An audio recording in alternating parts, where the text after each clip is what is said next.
Hello guys, it's Theo here, host of the Conquering Dyslexia podcast, and today we're going to do an episode a bit about relooking and redefining what it means to be dyslexic.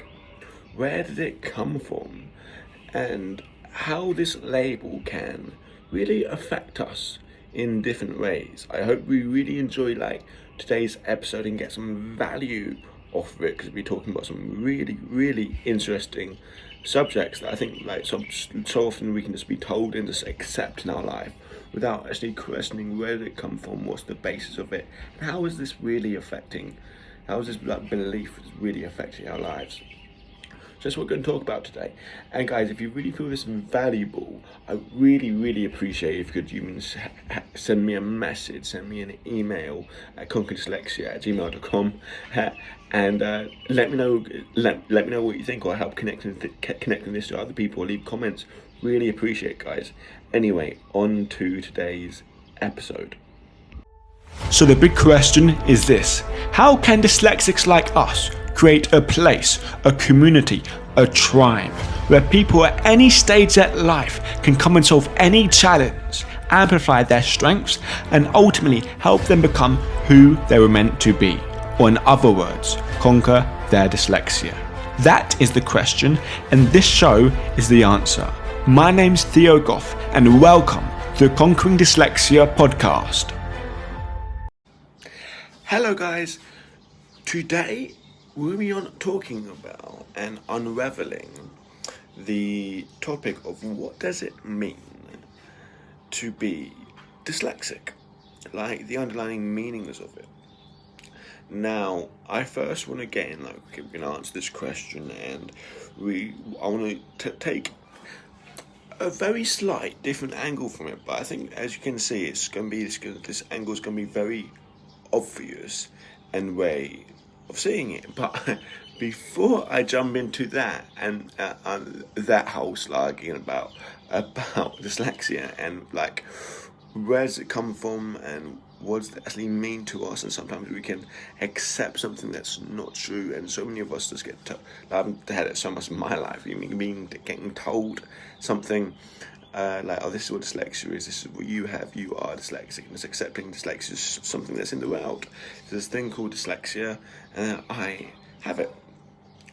And so anyway, we'll go into that.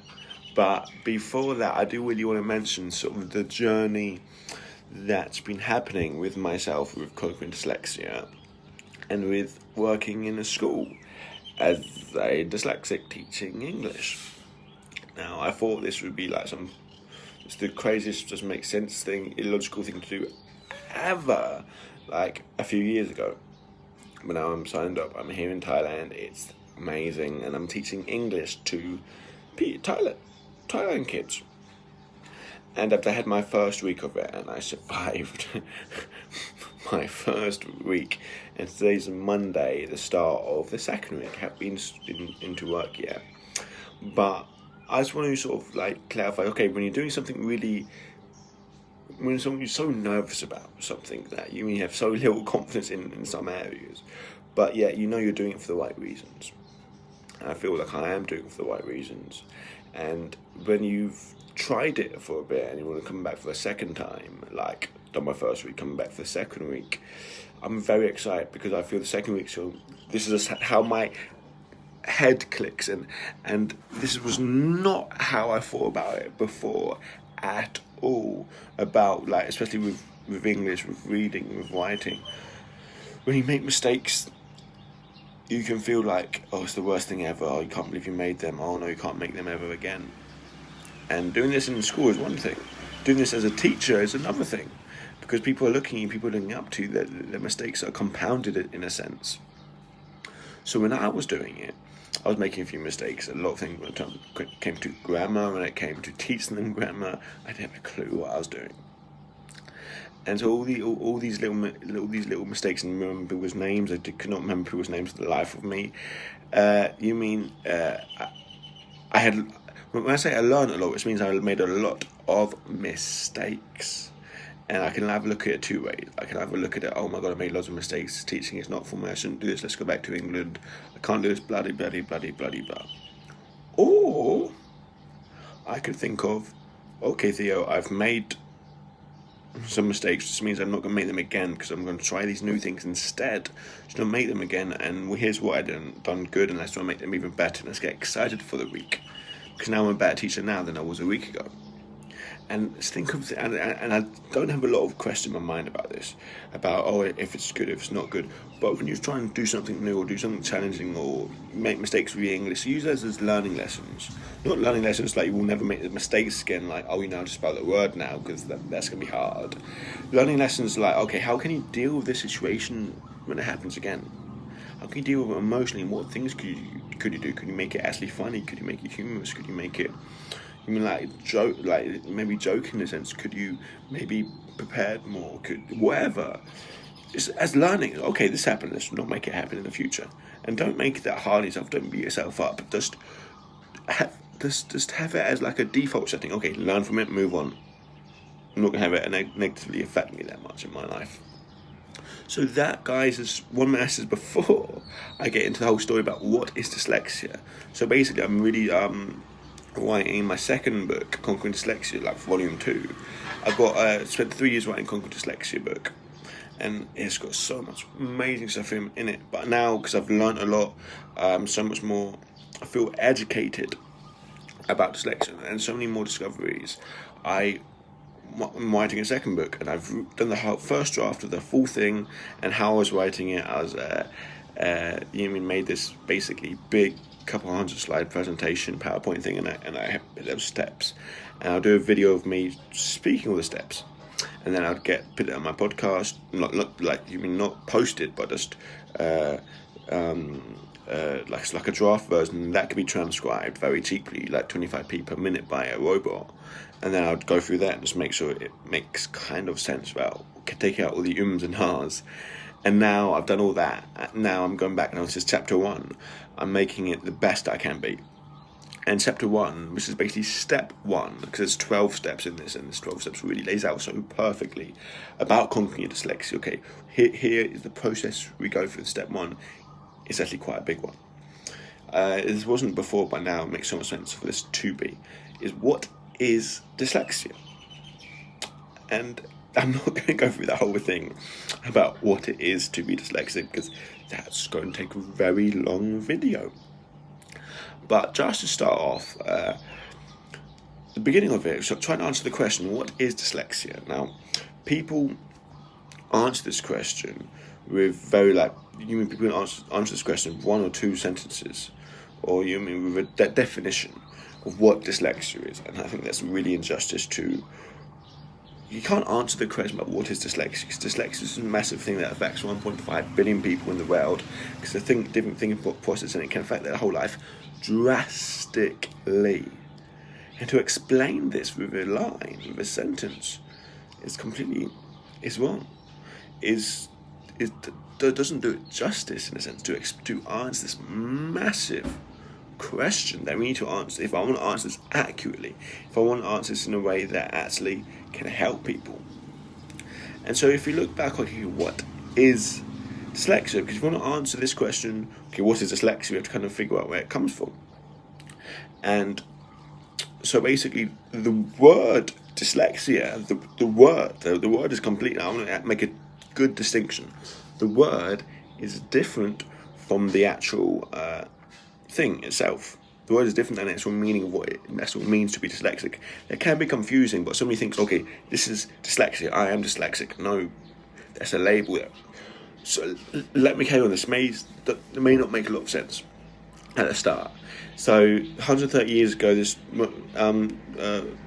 Rudolf, I don't know what's his name, a German ornithologist, had loads of clients, found out they couldn't read, but they were smart on every other level, and he called this word blindness. Now some bloke in England saw this, and he coined the term dyslexia, because dyslexic in Greek's problem with it's actually a problem with speaking, but he didn't know his Greek very well, but he meant problem with reading.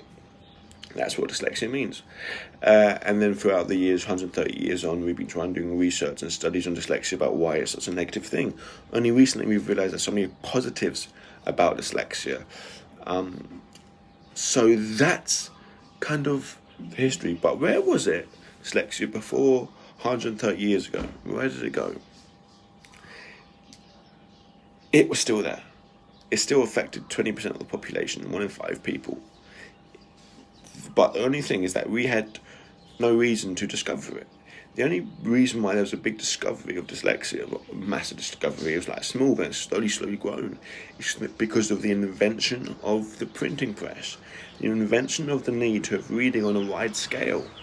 Because of these weaknesses that dyslexics have in phonology, in basically reading the phonemes of the word, which is the individual sounds, or the word like cat, cat. It takes us 5 times more energy to read those than it does a neurotypical person. But if we never had to read, we'd never discover that. It wouldn't be our dyslexic brains living in this world, thinking we'd probably feel we're slightly different. There's nothing inherently wrong with us. But when we start to do something, because reading is a particular weakness of ours, we begin to notice that this large group of people in the world struggle with reading and with writing and with other skills. And so this large group of people struggle with these things, and these things more specifically, and then we put a label on that.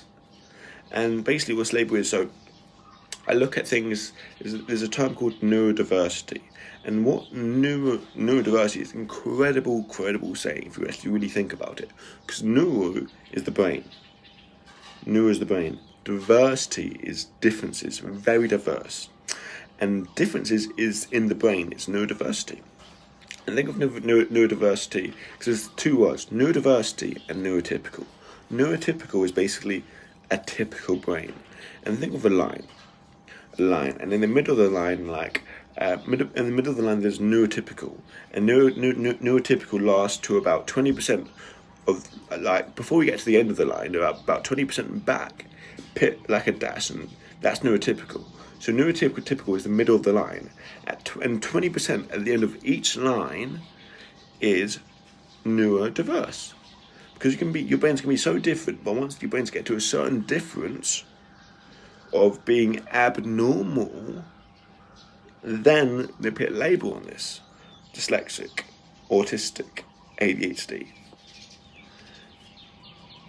But if you were slightly less, if you show slight less symptoms of it, like 10% less, you may be considered neurotypical. But because you're not, you're considered neurodiverse. And the whole thing is like when people, with diagnosing someone, one therapist can say you're this, another therapist can say you're something else. So the whole notion of being diagnosed and being put a label on it is such power in it. It affects us so drastically. But in a sense it shouldn't, because if one person can say you're dyslexic and the other person say you're not dyslexic, you mean there's very much inconsistency there. Because there's a lot of inconsistency in the rules if you're dyslexic, or if you're not, if you're this, if you're not. And I know someone who's very educated about dyslexia, who knows it a lot, diagnoses a lot of people with dyslexia. It's a very common thing. But if someone's not that familiar with it, they may not diagnose someone with dyslexia. But anyway, I'm getting off topic here. So there's in the middle, neurotypical, typical people, neurotypical, there's 60-70% of the population, and the rest is neurodiverse. And dyslexia, I like to think of dyslexia and autism are like 2 ends of the spectrum. Autism is focusing on something very, very specific, having their brain works where they remember names, lists very perfectly and very specifically, but they can't see things from a bigger picture. Dyslexics are very good at seeing things from a bigger picture, but bad at seeing things very, very, very close up. So that's it. But if you think about it, is that there's this delusion that's saying, okay, when you get diagnosed, you're dyslexic. But before that, you never knew you were dyslexic. And human beings, we've got a massive thing with being labelled. When we have a label being put up on us, especially by someone else who we give a load of authority to because they've got qualifications, in a job, and this is their job, is that the word dyslexic can have so much power in our lives. It can have so much power in our lives. And if you look at, okay, what does it mean to be dyslexic? It means that you're just a part of a group of people that has always been around, they always will be around. That meaning your brain is slightly differently wired than everyone else. And the positives of being labelled is that you have to find out, and you can learn about, okay, how is your brain wired in this unique way and how is it different. But ultimately, you're the same person you was when you before and the after you got diagnosed. But the main point, what I'm trying to say here, is that what is that dyslexics? Dyslexia is a word that's been added on to a group of people. So there's a group of people like me, like you, who are dyslexic, but we never knew the word dyslexia until it was actually needed, until this world of reading and writing was created around us by neurotypical people. And the only reason why dyslexic, once you see things from that angle, and I know it's quite hard to explain, maybe it's quite hard to visualize, but once you see things from the angle saying, okay, there's this group of people that act like this, that has these strengths and these weaknesses, but oh no, this environment and this education system is created around us to really promote these weaknesses of ours, like you mean show up, like promote saying, okay, if we do these weaknesses a lot, we feel bad. Anyway, that's the environment that we grow up in, and we get told we're dyslexic, we're told that we're bad at these things and maybe we're good at these other things, and we can feel bad about ourselves. Dyslexia is a bad, dyslexia is a curse. Dyslexia was made up by human beings. What's not made up by human beings is the way your brain works, the way you can think visually, the way that. So I think it's so much more productive to really find out what you're good at, find out what you're not good at, really, like visually thinking. And yes, do research, yes, do that, but don't look at yourself like in a way that thinking you're wrong, because you think you're labelled with dyslexia. And this label can sometimes hold us back so much and limit us. And so anyway, guys, that's my little rant for today about what it means to be dyslexic. And I really hope we offered some insight on that. I know what I'm trying to say here, but I'm trying to put the thoughts together in a way that makes sense so other people can listen to. Anyway, guys, catch you lot later and hope you enjoy the rest of today. Bye, guys.